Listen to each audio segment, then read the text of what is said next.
papalitan natin to kasi sira na to. Oh, tingnan nyo. Pag pinap ko, dapat hihigop yan.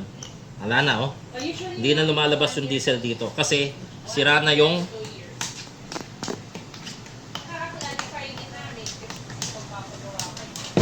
flap dito. Kapag binomba mo dito, yan, dapat sasara yun tapos bubukas. Hindi na bumakyat yung diesel.